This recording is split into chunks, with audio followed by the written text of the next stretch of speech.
लक्ष्य को पाना है तो लस्ट को त्यागो। इस वीडियो सीरीज के दूसरे और अंतिम पार्ट में आप सबका स्वागत है। Hi, my name is Ashwini Pandey. I am life and business coach and I welcome you all in this video.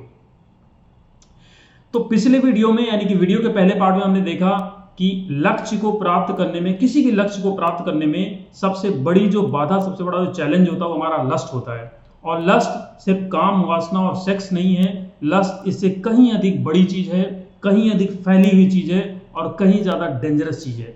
हमने ये भी स्टडी किया पिछले वीडियो में कि लस्ट कैसे हमारे अंदर पैदा होता है और कैसे धीरे धीरे हमें जकड़ लेता है, अपने ग्रिप में ले लेता है और हम असहाय महसूस करते हैं। गोल को अचीव कर पाने में हम कैसे असहाय महसूस करने लगते हैं। तो अब इस वीडियो में हम ये स्टडी करेंगे, ये समझेंगे कि लस्ट को कैसे हम डिस्ट्रॉय कर सकते हैं, कैसे रिप्लेस कर सकते हैं, कैसे हटा सकते हैं, सो दैट हम अपने जिंदगी में जो भी लक्ष्य निर्धारित करते हैं या किया हुआ जो भी लक्ष्य हमने निर्धारित उसको हम पा सकें और आगे भी जो भी लक्ष्य निर्धारित करें उसको हम पाते चले जाएं। एक बार फिर से देख लेते हैं कि लस्ट क्या है और इसको फिर हम स्टडी करते हैं कि कैसे इसको हम हटा सकते हैं, कैसे इसको रिप्लेस कर सकते हैं। पहली चीज तो ये है कि लस्ट यानी कि हर वो चीज, हर वो इमोशन, हर वो एक्शन जो आपके गोल स्टेटमेंट को कंट्रीब्यूट नहीं कर रहा है वो लस्ट है। उसमें आपकी नींद हो सकती है, ज्यादा सोना, ज्यादा जगना, देर से सोना, देर से जगना, आपकी आपकी आपकी ईटिंग हैबिट्स हो सकती हैं, आपका खाना, स्पाइसी खाना, ढेर सारा खाना, बार बार खाना, जंक फूड खाना, ये भी हो सकता है। लोगों की साथ और संगति हो सकती है, ऐसे लोग जो आपके गोल स्टेटमेंट को मदद नहीं कर रहे हैं, जो आपके स्ट्रीम के नहीं है, उनका साथ, ज्यादा गप्पे मारना और सबसे बड़ी, सबसे डेंजरस जो लस्ट है वो है सोशल मीडिया का, जिसमें लोग बहुत सारा टाइम अपना वेस्ट करते हैं और अपने माइंड में बहुत सारा गार्बेज भरते हैं। उसकी वजह से वो कॉन्सेंट्रेट नहीं कर पाते, उनकी मेमोरी लैप्स होती है, उनको सरदर्द की बीमारियां होती हैं, आंखों की बीमारियां होती हैं, एडिक्शन हो जाता है, इवन लोग साइको तक हो जाते हैं। इतना भयंकर लस्ट है ये चीज। तो अब बात ये आती है कि इसको हम कैसे हटा सकते हैं। तो भगवान कृष्ण ने गीता में अर्जुन से कहते हैं कि हम लोअर कॉन्शियसनेस में, लोअर इमोशंस में जो भी प्रॉब्लम को पैदा करते हैं उसको उसी कॉन्शियसनेस में यानी कि लोअर कॉन्शियसनेस में या लोअर इमोशन में रह के ही हटा नहीं सकते हैं। तो कैसे हटा सकते हैं? यानी कि अब इसका मतलब साफ है कि लस्ट जो भी है वो लोअर इमोशंस हैं और वो लोअर कॉन्शियसनेस में पैदा हुई है।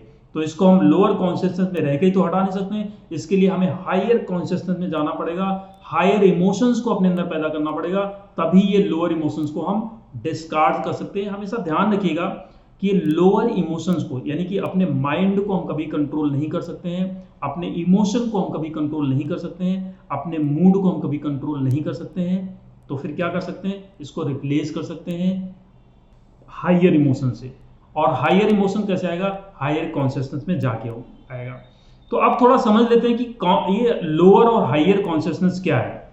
जैव धर्म में ठाकुर भक्ति वेदांत बताते हैं कि 5 लेवल की कॉन्शियसनेस होती हैं, जिसमें आती है आच्छादित कॉन्शियसनेस, आच्छादित, संकुचित, मुकुलित, विचलित, मुकुलित, विकसित और पूर्ण विकसित। पूर्ण विकसित एक higher transcendental state of consciousness होती है, जिसमें बहुत रेयर लोग होते हैं और हम अभी उसके बारे में बात नहीं करेंगे, वो शायद किसी सेपरेट वीडियो में बात करेंगे उसके बारे में।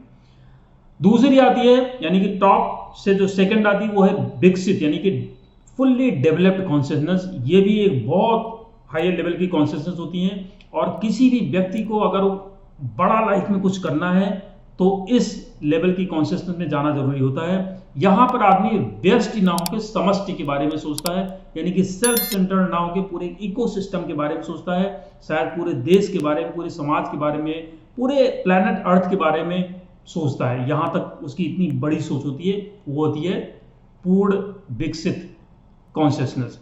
मुकुलित कॉन्शियसनेस होती है जो इसमें, जो विकसित कॉन्शियसनेस में हम कह सकते हैं कि टॉप दुनिया के 4% लोग होते हैं और मुकुलित कॉन्शियसनेस में करीब 15-16% लोग होते हैं जो ट्राई करते हैं, यानी कि मुकुलित मतलब विकासशील हैं, यानी कि विकसित होने की दिशा में जो अग्रसर है उनको मुकुलित बोलते हैं। ये भी एक अच्छा कैटेगरी होता है, कम से कम लोग इसमें ट्राई करते हैं हायर कॉन्शियसनेस में जाने की।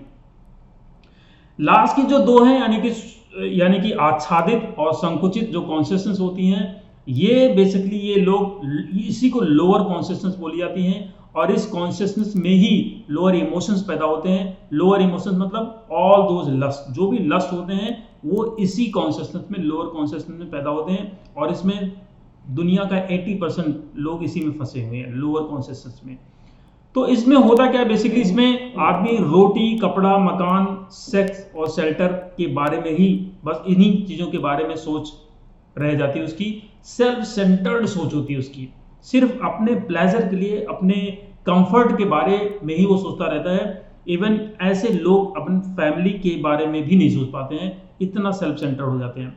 क्यों? क्योंकि उनको अपना कंफर्ट बहुत प्यारा होता है, उनको अपना प्लेजर चाहिए होता है। देखिए माइंड क्या होता है ना, माइंड हमेशा एक सर्वाइवल मैकेनिज्म, हमारा माइंड, इसका मतलब ये क्या है, इसका मतलब ये है कि हमारा माइंड हमें हर पेन से बचाना चाहता है और प्लेजर की तरफ लेके जाना चाहता है। ये बेसिक फंक्शनैलिटी होती है हमारे माइंड की, और खास करके तब जब हम लोअर कॉन्शियसनेस में होते हैं तब तो खास करके ऐसा होता है, राइट। तो हमें हर पेन से बचाएगा, मतलब कोई भी ऐसा काम जिसको करने में हमें अनकंफर्ट की फीलिंग आ रही है, जो हमें करने में थोड़ा दिक्कत महसूस हो रहा है, उससे हम भागेंगे, दूर भागेंगे, और जिसमें हमें मजा आ रहा है, जिसमें हमें कंफर्ट हो रहा है, हर वो काम करेंगे। इसीलिए आदमी ज्यादा सोना कंफर्ट होता है, ज्यादा सो जाएगा,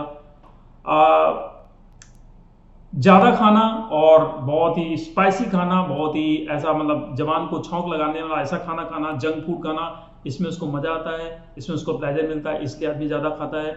तो मतलब अपने मजे के बाहर आदमी सोच नहीं पाता है, इतना सेल्फ सेंटर्ड होता है। तो इसीलिए ये इसको लोअर कॉन्शियसनेस बोलते हैं, क्योंकि उसका सोच का दायरा सिर्फ अपने तक ही सीमित होता है, और इस दायरे में ही सारे लोअर इमोशंस पैदा होते हैं, सारे नेगेटिव इमोशंस पैदा होते हैं, fear, phobia, frustration, irritation, depression, stress, ये सब कुछ इसी के फलस्वरूप आते हैं। क्योंकि जब हम अपने कंफर्ट वाले सारे काम करते रहते हैं तो कंफर्ट वाले सारे काम हमें एक लॉन्ग टर्म में हमें नुकसान ही पहुंचाते हैं। अगर आप बहुत ज़्यादा, जैसे एक एग्जाम्पल के लिए बताता हूँ कि आप बहुत सो रहे हो, लगातार सो रहे हो, देर से सो के उठ रहे हो, तो ऑब्वियसली आप अपने काम नहीं कर पाओगे, आप फ्रेश नहीं रहोगे दिन भर में। बहुत ज़्यादा खाओगे तो आपका वेट बढ़ सकता है, आपकी सेहत भी खराब हो सकती है। सोशल मीडिया पे बहुत टाइम वेस्ट करोगे आप, तो आपका टाइम तो किल हो गई होगा, आप डिस्ट्रेस होगे, आप स्ट्रेस रहोगे, आप डिस्टर्ब रहोगे, आप गार्बेज दुनिया भर का आपके दिमाग में रहेगा। तो वो सारी चीज़ें अल्टीमेटली आपको फ्रस्ट्रेट करेंगे, इरिटेट करेंगे, डिप्रेशन की तरफ लेके जाएंगे, स्ट्रेस लेके आएंगे। ये सारी चीज़ें आपके साथ होंगी, सब नेगेटिव स्टेट एक साथ आपके दिमाग में आएंगी। तो अब बात यहां पर आती है कि इस लोअर जो कॉन्शियसनेस है, ये लोअर इमोशन, इनको डिस्कार्ड हम कैसे कर सकते हैं। तो जैसा कि हमने स्टडी किया अभी कि इसको हम हायर कॉन्शियसनेस से हम इसको रिप्लेस कर सकते हैं। एक्चुअली कंट्रोल तो कर नहीं सकते, इसको रिप्लेस कर सकते हैं। तो एक्चुअली यही क्वेश्चन अर्जुन पूछते हैं भगवान कृष्ण ने कुरुक्षेत्र में कि हे भगवान, मेरे मन के ऊपर नियंत्रण नहीं है, तो मैं क्या करूं। तो इसी प्रश्न का उत्तर देते हुए कृष्ण भगवान गीता में अर्जुन से कहते हैं, गीता के 6ठे अध्याय के 34वें श्लोक में कहते हैं, असंशयम महाबाहो मनो दुर्निग्रहम चलम अभ्यासेन तु कौन्तेय वैराग्येण च गृह्यते। इसका मतलब क्या है? इसका मतलब यह है कि भगवान कृष्ण अर्जुन से कहते हैं कि हे महान बलशाली भुजाओं वाले अर्जुन, आप भी अपने मन को कंट्रोल में नहीं कर सकते हो। तो क्या कर सकते हो? आपको हायर कॉन्शियसनेस की तरफ जाना पड़ेगा। और आप कैसे जा सकते हो? अभ्यासेन तु कौन्तेय वैराग्येण च गृह्यते। मतलब, और वैराग्य किससे ग्रहण करना है? जो आपको लोअर इमोशंस में, लोअर कॉन्शियसनेस में लेके जाते हैं, राइट, जो वहीं पे रोक के रखते हैं। उन चीजों से आपको दूरी बनानी है, उन चीजों से आपको वैराग्य लेना है, और उन चीजों का अभ्यास करना है जो आपको हायर कॉन्शियसनेस की तरफ लेके जाते हैं। तो वो चीजें क्या हो सकती है? वो चीजें हो सकती है कि आप एंटरटेनमेंट करो, आप ऐसे वीडियोस देखो, ऐसे लोगों की ऐसा कंटेंट कंज्यूम करो जो आपको हायर कॉन्शियसनेस की तरफ लेके जाएं, जो आपको फोकस करें अपने लक्ष्य के ऊपर। वैसा कंटेंट आपको कंज्यूम करना है, वैसी चीजों का आपको अभ्यास करना है, और वैसी चीजों से जिससे आपके अंदर लोअर कॉन्शियसनेस और लोअर इमोशंस पैदा होते हैं, वैसी चीज़ों से दूरी बनाओ, वैसी चीज़ों से वैराग्य लेके आओ। तभी आप लोअर कॉन्शियसनेस को हायर कॉन्शियसनेस से रिप्लेस कर सकते हो, और लोअर इमोशन को हायर इमोशन से रिप्लेस कर सकते हो। थोड़ा सा क्लू आपको दे देता हूं कि हायर कॉन्शियसनेस को डेवलप करने का सबसे इजी और सबसे आसान रास्ता क्या हो सकता है। उसका सबसे आसान रास्ता यह है कि आप जिंदगी में कोई बड़ा लक्ष्य बनाओ, कोई बड़ा पर्पस बनाओ, और उस पर फोकस्ड हो जाओ। जब आप किसी बड़े लक्ष्य की तरफ फोकस्ड होगे, फोकस, पहले तो फोकस समझ लो क्या है। फोकस होने का मतलब ये है कि आपने जिस पर फोकस किया हुआ है, आपको उसके अलावा ना कुछ दिखाई दे रहा है, ना कुछ सुनाई दे रहा है, और ना ही आप कोई और चीज़ महसूस कर पा रहे हो। वही फोकस है, बाकी और कुछ भी फोकस नहीं है।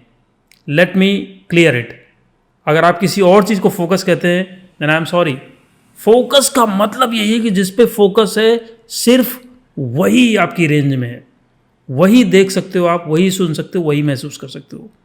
तो अगर आप अपने लक्ष्य की तरफ, बड़े लक्ष्य की तरफ फोकस्ड हो, तो आपका किसी और चीज़ के ऊपर ध्यान ही नहीं जाएगा। और जब ध्यान नहीं जाएगा आपका, वो विचार में ही नहीं आएगा आपके, तो वो इमोशन भी आपके अंदर नहीं आएगा। तो बड़े पर्पज की तरफ फोकस्ड रहोगे तो कॉन्शियसनेस, इमोशन अपने आप हाई रहेगा, कॉन्शियसनेस अपने आप हाई होती चली जाएगी, राइट।